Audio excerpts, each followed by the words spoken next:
Guys 'Harihara Veeramallu' trailer అయితే చూసాను. Trailer వచ్చేసి నాకైతే చాలా బాగా నచ్చింది. ట్రైలర్‌లో వచ్చేసి మనకు చాలా సీన్స్ అయితే చూపిచ్చారు. బట్ చాలా ఫాస్ట్‌గా అయితే చూపిచ్చారు. వితిన్ సెకండ్స్‌లో అయితే చూపిచ్చారు. సో, మనకు 'కోహినూర్' గాని, 'ఔరంగజేబ్' గాని అండ్ ఫైట్ సీన్స్ కూడా చాలా బాగున్నాయి. అండ్ 'పవన్ కళ్యాణ్' వచ్చేసి చాలా పర్ఫెక్ట్‌గా సూట్ అయినట్టున్నారు ఆ క్యారెక్టర్‌కొచ్చేసి. నాకైతే ఆయన క్యారెక్టర్ చాలా బాగుంది. అండ్ ఇంకో విషయం ఏంటి అంటే ఎంఎం కీరవాణి గారైతే తన 100% అయితే ఇచ్చేశారు. ఇంకా మ్యూజిక్ అయితే చాలా బాగుంది. అండ్ బ్యాక్‌గ్రౌండ్ స్కోర్‌లో ఒక సాంగ్ అయితే మనకైతే నడుస్తుంది కదా! ఆ సాంగ్ వింటూ మనం వీడియో గాని చూసినట్లయితే గూస్ బంప్స్ వస్తుంది. సో, ఆ మాదిరిలో అయితే మనకైతే కీరవాణి గారైతే తన జాబ్ అయితే 100% అయితే చేసేశారు. ఇంకా మనకు థియేటర్‌లో సేమ్ ఇంపాక్ట్ ఉంటే మాత్రం థియేటర్ వచ్చేసి తగలెట్టేయొచ్చు. ఎందుకంటే మ్యూజిక్కే మనకు మెయిన్ ఎమోషన్‌గా గానీ, ప్రతి విషయంలో గానీ మనకి మ్యూజిక్ కరెక్ట్‌గా ఉంటే, ఆ బీట్ కరెక్ట్‌గా ఉంటే మనమైతే థియేటర్‌లో ఖచ్చితంగా మెస్మరైజ్ అయితే అవుతాం. మ్యూజిక్ అండ్ సాంగ్స్ వచ్చేసి ఎక్సలెంట్‌గా ఉంది. నాకు ఆ సాంగ్ వచ్చేసి చాలా బాగా నచ్చింది. ఇంకా విజువల్స్ అండ్ ఆ సెట్ గురించి మాట్లాడుకుంటే సెట్ వచ్చేసి చాలా రియలిస్టిక్‌గా అయితే ఉంది. అండ్ విజువల్స్ వచ్చేసి కొంచెం స్లైట్‌గా ఇంప్రూవ్ అయ్యి ఉంటే బాగుండేది అనిపించింది. బట్ ఓవరాల్‌గా చూసుకుంటే మాత్రం వర్త్ ఇటే. ఎందుకంటున్నానంటే ఈ ప్రాజెక్ట్ వచ్చేసి చాలా టైం అయితే పట్టింది. ఫస్ట్ క్రిష్ గారైతే తీసుకున్నారు. దాని తర్వాత జ్యోతి కృష్ణ అయితే తీసుకున్నారు.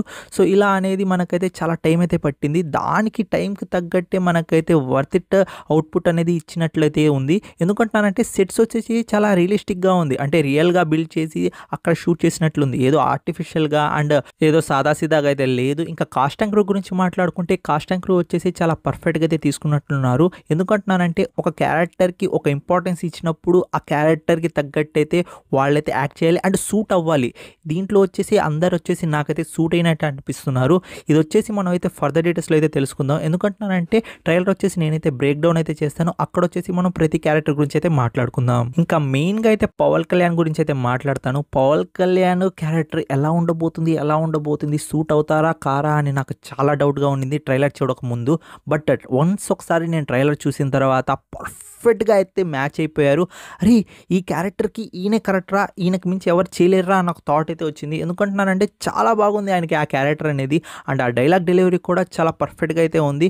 ఇంకా విజువల్స్ కానీ, ఆ ట్రైలర్ కానీ నాకైతే చాలా బాగా నచ్చింది. నేనైతే ఖచ్చితంగా థియేటర్ పోయి అయితే చూస్తాను. ఒక హైప్ అయితే ఇచ్చింది ట్రైలర్ చూసిన తర్వాత. ఎందుకంటే మనకు 'హరహర వీరమల్లు' నుంచి ఎక్కువ అప్డేట్స్ అయితే రావు. ఒక్కసారిగా వచ్చేసి మనకు ట్రైలర్ రిలీజ్ చేయంగానే ఆ ట్రైలర్ చూసి నేనైతే చాలా సర్ప్రైజ్ అయ్యాను. అరే! చాలా బాగుంది. చాలా ఇయర్స్ కష్టపడి ఒక మంచి అవుట్‌పుట్‌ని వచ్చేసి తీసుకొనొస్తున్నారు.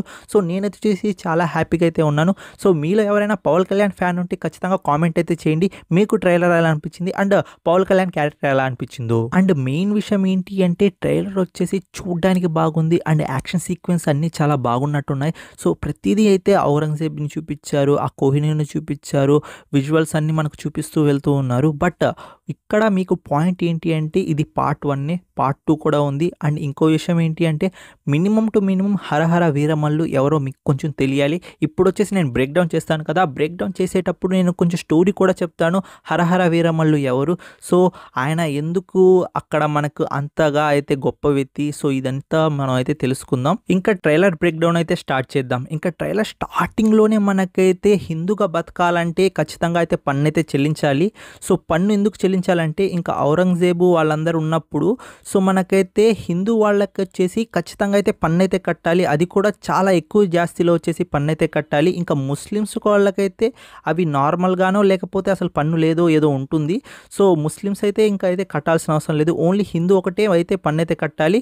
ఎందుకంటే ఇదంతా చేస్తున్నారంటే పన్ను కట్టలేక మీరు ముస్లింలో కన్వర్ట్ అవ్వాలని అప్పట్లో అలా మైండ్ సెట్ ఉండేది. సో, అందుకోసం ఇదంతా చేసేవాళ్ళంట. ఈ మూవీ వచ్చేసి 1320 లేకపోతే 1330లో అయితే సెట్ అయ్యింది. ఎగ్జాక్ట్ ఇయర్ అనేది తెలీదు. సో, మీరు ఈ రెండిటి మధ్యలో ఏ ఇయర్‌లో అయినా ఈ మూవీ అనేది సెట్ అయ్యి ఉండొచ్చు. ఎందుకంటే మనకైతే అప్పట్లో ఈ స్టోరీకి తగ్గట్టయితే ఇదొచ్చేసి కంక్లూజన్ అనేది ఇక్కడైతే అయి ఉంటుంది.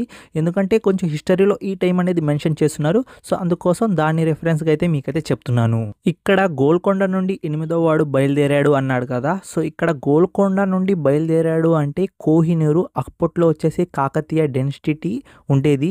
సో, వాళ్ళని వచ్చేసి అలాదీన్ ఖిల్జీ అనేది ఓడించి సో, కోహినూర్ అనేది తీసుకున్నాడు. అక్కడి నుండి అలాదీన్ వచ్చేసి మనకైతే ఢిల్లీకి అయితే ఆ కోహినూర్‌ని అయితే అంటే పంపిస్తాడనమాట. ఆ సీన్ అయ్యి ఉంటుంది అనుకుంటున్నాను. ఎందుకంటున్నానంటే మనకు గోల్కొండ అంటున్నారు. గోల్కొండ వచ్చేసి అదైతే మనకైతే వరంగల్‌కి అయితే దూరంగా అయితే ఉంటుంది. సో, అందుకోసం మన హీరో అనేది వరంగల్ అంటే కాకతీయ నగర్ ఉంటుంది కదా! కాకతీయ నగరం అంటాం కదా! సో, అక్కడనేది మన హీరో అయితే ఉంటాడు. సో, గోల్కొండ అంటున్నారు కాబట్టి ఖచ్చితంగా వచ్చేసి కోహినూర్‌ని వచ్చేసి ఢిల్లీకి అనేది తీసుకొని వెళ్తున్నారు. ఆ సీన్ అయ్యి ఉంటది ఇది. ఇంకా నెక్స్ట్ షాట్‌లో వచ్చేసి మనకు ఔరంగజేబ్‌ని వచ్చేసి చూపిస్తున్నారనమాట. ఔరంగజేబ్‌లో వచ్చేసి మనకు బాబీ దేఓల్ అయితే చూపిస్తున్నారు. ఆయన వచ్చేసి చాలా క్రూరంగా అండ్ కిరాతకంగా ఉన్నాడు. సో, రియలిస్టిక్‌గా కూడా మనకు ఔరంగజేబ్ కూడా అలాగే ఉంటాడు. ఔరంగజేబ్ వచ్చేసి తన ఓన్ బ్రదర్‌ని వచ్చేసి అయితే చంపేశాడు. అండ్ వాళ్ళ నాన్న వచ్చేసి జైల్‌లో అయితే వేశాడు పదవి కోసం అయితే. సో, ఔరంగజేబ్ ఎలాంటి పర్సనో మీకైతే కొంచెం ఐడియా అయితే వచ్చి ఉంటుంది. అండ్ వాళ్ళ నాన్న వచ్చేసి మనకు షాజహాన్ అనమాట. అంటే మనకు తాజ్‌మహల్ కట్టారు కదా! ఆయన వచ్చేసి మనకైతే షాజహాన్ అనమాట. షాజహాన్ కొడుకు ఔరంగజేబ్ అనమాట. సో, మీకు కొంచెం ఐడియా వస్తది. స్టోరీ చూసేటప్పుడు మీకు అరే! వీళ్ళు ఔరంగజేబ్ అంటే ఎవరో మీకు ఐడియా అయితే వస్తుంది. ఇంకా నెక్స్ట్ సీన్‌లో వచ్చేసి మనకు ఉండేది ఒకటే కోహినూర్ అని మన హీరో ఇంట్రడక్షన్ అయితే చూపిస్తారు. అండ్ ఒక పికాక్ థ్రోన్ అయితే చూపిస్తారు కదా! సో, హీరో ఇంట్రడక్షన్ అనేది మనకు హైదరాబాద్‌లో సెట్ అయ్యింది. అలానే కొంచెం వరంగల్ వైబ్స్ కూడా వస్తున్నాయి. అండ్ ఇంకో విషయం ఏంటి అంటే ఆ పికాక్ థ్రోన్ ఉంది కదా! ఆ పికాక్ థ్రోన్ పైన వచ్చేసి మనకైతే కోహినూర్ అయితే ఉంటుంది. ఆ పికాక్ థ్రోన్ వచ్చేసి షాజహాన్ అనమాట.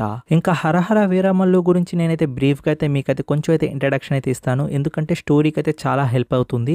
ఆయన వచ్చేసి మనకు విజయనగరానికి వచ్చేసి రాజు అనమాట. ఆయన తమ్ముడైతే ఉంటారు. సో, ఆయన తమ్ముడు వచ్చేసినప్పుడు ఇంకా వాళ్ళు వచ్చేసి యుద్ధం చేసినప్పుడు ఓడిపోయి వీళ్ళు వచ్చేసి వేరే దగ్గరికి అయితే వెళ్తారు. ఒక 3-4 ఇయర్స్ అక్కడ కూడా యుద్ధం జరగద్ది. అక్కడ కూడా వీళ్ళనైతే బంధించేసుకొని అక్కడికి వస్తున్నప్పుడు ఒక తుఫాన్ అయితే వస్తది. ఆ తుఫాన్‌లో అందరూ కొట్టుకుపోయి అందరైతే హడావిడిగా ఉన్నప్పుడు మనకైతే మన హీరో అయితే అలానే అయితే ఉంటాడు. అదే గుర్రం మీద వస్తూ ఉంటాడు ముందుకైతే. అప్పుడొచ్చేసి మనకు షాజహాన్ చూసి తననైతే మెచ్చుకొని తనకైతే ఒక పదవైతే ఇస్తాడు. అక్కడ నుండి తనైతే మళ్ళీ వచ్చేసి కాకతీయ నగరానికైతే పంపిస్తాడు. అక్కడ పోయేసి మన రాజ్యం అనేది లేదు. సో, అక్కడ పోయి అయితే మన జెండా అయితే పాతు అని హీరోని అయితే పంపిస్తాడు. అక్కడి నుండి అయితే ట్విస్ట్ అయితే మనకైతే మొదలవుతుంది. ఏంటి అంటే మనకైతే మన హీరో అయితే ఎప్పటి నుండో అయితే తనకైతే వ్యతిరేకంగానే ఉన్నాడు. బట్ అవకాశం కోసం అయితే వెయిట్ చేస్తూ ఉంటాడు. ఆ అవకాశం దొరకద్ది. అప్పుడు వచ్చేసి మన హీరో అనేది అయితే అక్కడ నుండి అయితే మన గేమ్ ప్లే అనేది స్టార్ట్ చేస్తాడు. ఇక్కడ మనకైతే ఫైట్ సీన్స్ అండ్ మన హీరో వచ్చేసి డైలాగ్ డెలివరీ అండ్ ఒక సింహం వచ్చేటప్పుడు ఒక ప్లాన్ వేస్తున్నాడు కదా! ఇదంతా వచ్చేసి మనకు వచ్చేసి వరంగల్‌కి వచ్చిన తర్వాత ప్లాన్ చేసి సో, ఆ రాజ్యాన్ని ఎలా స్వాధీనం చేసుకోవాలన్నది ఆ ప్లాన్ సెటప్ అన్నమాట. ఇంకో సీన్ ఉంది కదా! అంటే వీరమల్లు చెప్తే వినాలి అని ఒక డైలాగ్ ఉంది కదా! అక్కడొచ్చేసి ఒక ముస్లిం అతను ఉన్నాడు. ఆ ముస్లిం అతను ఎందుకున్నాడంటే మనకైతే షాజహాన్ వచ్చేసి మనకైతే తనతోటి కొంతమందిని వచ్చేసి పంపిస్తాడు. సో, ఆ క్రూ మెంబర్స్ అనమాట వాళ్ళొచ్చేసి. మన హీరో వచ్చేసి మెయిన్ లీడ్ అనమాట. ఇక్కడ మీరు చూసుకున్నట్లయితే ఔరంగజేబ్ వచ్చేసి వాళ్ళ జెండా మీద మన పవిత్ర జెండా ఎగరాలి అని ఒక డైలాగ్ అయితే ఏసాడు. దాని తర్వాత అక్కడ ఒక ఫ్లాగ్ అయితే ఉంది కదా! సింహం ఫ్లాగ్స్ అవి వచ్చేసి సేమ్ వచ్చేసి మన హీరో అనేది స్టార్టింగ్ ముందు మనకైతే ట్రైలర్ సీన్‌లో వచ్చేసి హీరో ఎంటర్ అయినప్పుడు అక్కడైతే అది కనిపిస్తూ ఉంటుంది. అంటే కాకతీయ నగర్‌లో మనకైతే తెలుగోళ్ళే మనకైతే రాజ్యం అయితే వెళ్తూ ఉన్నారు. సో, అక్కడ వచ్చేసి హీరో అనేది మనకైతే ఔరంగజేబ్ అనేది పంపిస్తాడు కదా! సో, స్టాటిస్టిక్స్ అన్ని తెలుసుకొని అక్కడి నుండి అయితే మనకైతే ఇన్ఫర్మేషన్ ఇవ్వు. సో, మనం అనేది అటాక్ చేద్దాం ఇలా అనేది ఒక ప్లాన్ అయితే ఉంటుంది. బట్ మన హీరో అనేది తనకు ముందు నుంచి ఒక ప్లాన్ అయితే ఉంటుంది. అందుకోసం వచ్చేసి మనకైతే కాకతీయ వాళ్ళతో అయితే టై అప్ అయ్యేసి ఇంకా మనకు హైదరాబాద్‌లో అయితే ఒక ఫైట్ సీన్ కూడా ఉంది. అప్పుడు వచ్చేసి ఫైట్ చేస్తాడనుకుంటా. ఎందుకంటే ఆల్రెడీ టై అప్ అయిన తర్వాత ఫైట్ చేసినట్లయితే మనకైతే కొంచెం ఉంటుంది. ఆ సీన్ అనుకుంటున్నాను నేనైతే. ఇంకా మిగతా సీన్ వచ్చేసి ఇంకో యానిమల్స్ అనేవి చాలా క్రూరమైనది అని ఒక ముస్లిం అతను ఏదో చెప్తున్నాడు కదా! నేను ఆల్రెడీ చెప్పాను కదా! ఔరంగజేబ్‌తో మనకైతే మనుషులతో అయితే పంపిస్తాడని. ఆ సీన్ అక్కడ అడవిలో వచ్చేటప్పుడు అయి ఉంటది ఈ సీన్ వచ్చేసి. ఇక్కడ లాస్ట్ సీన్ వచ్చేసి స్ట్రోమ్‌లో వచ్చేసి మన హీరో అనేది వస్తూ ఉన్నాడు. అది వచ్చేసి నేను చెప్పిన స్టోరీలో ఆ స్ట్రోమ్‌లో నిలబడి అది ఉంటది కదా! అదా లేకపోతే విలన్‌తో మన ఔరంగజేబ్‌తో ఫైట్ చేయడానికి వస్తున్నాడా అదా? అదైతే కొంచెం కన్‌ఫ్యూజ్‌గా అయితే ఉంది. నాకొచ్చిన ఇన్ఫర్మేషన్ అండ్ చరిత్రలో ఉన్న ప్రకారం అయితే నేనైతే స్టోరీ అయితే ట్రైలర్ చూసి అయితే నేనైతే అవగాహన అయితే చేశాను. సో, నేను చెప్పిన దానికి మీరు ఏమనుకుంటున్నారో ఖచ్చితంగా కామెంట్ రూపంలో అయితే తెలియజేయండి. ఇంకా మూవీ రిలీజ్ అయిన తర్వాత మూవీ ఎలా ఉండబోతుందో అయితే చూడాలి. సో, మూవీ అనేది ఖచ్చితంగా హిట్ అవ్వద్దనుకుంటున్నాను. ఎందుకంటే ట్రైలర్ వచ్చేసి చాలా బాగుంది. ఈ మూవీ వచ్చేసి మనకు జూలై 24థ్‌కి అయితే రిలీజ్ అవ్వబోతుంది. నేనైతే ఖచ్చితంగా అయితే వెళ్తాను అండ్ రివ్యూ కూడా డ్రాప్ చేస్తాను. సో, మీలో ఎంతమంది ఎక్సైటెడ్‌గా ఉన్నారో ఈ మూవీ కోసం కామెంట్ రూపంలో అయితే తెలియజేయండి. ఈ వీడియోకైతే ఇంతే ఫ్రెండ్స్. నా ఎక్స్‌ప్లనేషన్ అండ్ నా బ్రేక్ డౌన్ మీకు ఎలా అనిపించిందో కామెంట్ రూపంలో అయితే తెలియజేయండి. ఈ వీడియోకైతే ఇంతే ఫ్రెండ్స్. నెక్స్ట్ వీడియోతో కలుసుకుంటాను. Take care. Bye bye. See you in the next video friends.